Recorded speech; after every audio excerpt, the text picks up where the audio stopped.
গেদু তার রুমে ঘুমিয়ে আছে, জানালা দিয়ে চাঁদের আলো পড়ছে।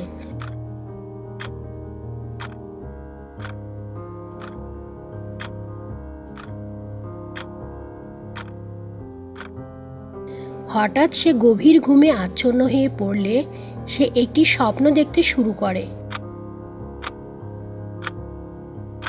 চারিপাশ অন্ধকার, লম্বা গাছ, অদ্ভুত সব শব্দ। গেদু ভয় পেয়ে যায়।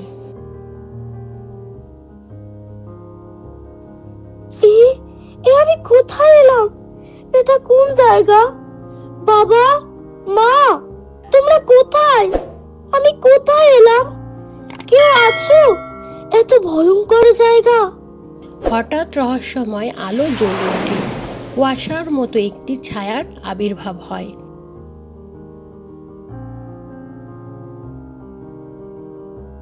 গেদু, ভয় পেও না, তোমার কোনো ক্ষতি হবে না।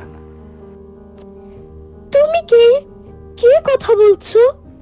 আমি এখানে কেন? আমায় তুমি এখন চিনবে না। তোমায় এখানে আনার একটাই উদ্দেশ্য, জাদুর খাতা। জাদুর খাতা?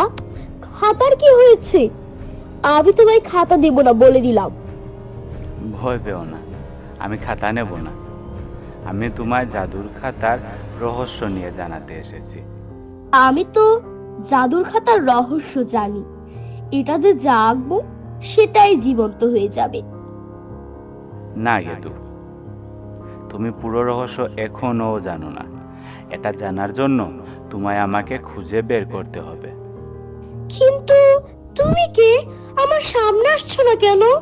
আসবো, খুব জলদি আসবো, এখনো সময় হয়নি।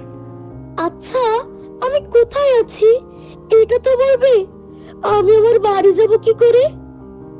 তুমি চিন্তা করো না, আমি তোমায় বাড়ি পৌঁছে দেবো। আর তুমি যদি চাও তবে তোমার এখনই একটা সাহায্য করতে পারি। কি সাহায্য? তোমার মাথায় থাকা যে কোনো স্মৃতি তুমি খাতায় আঁকলে সেটা সম্পর্কে তোমার যে কোনো ধরনের তথ্য দরকার তা খাতায় তোমার সামনে চলে আসবে। তুমি আমায় খুব জলদি খুঁজে বের করো। আমার ঠিকানা খুঁজতে জাদুর খাতা তোমায় সাহায্য করবে। জাদুর খাতা সবাইকে পথ দেখাতে সাহায্য করে। গেদু চমকে গিয়ে ঘুম থেকে জেগে ওঠে। ওহ, এটা কি ছিল? আমি কি দেখলাম? সত্যি সত্যি জাদুর খাতার আরো রহস্য বাকি আছে। আমি ওই জায়গায় কিভাবে পৌঁছাবো?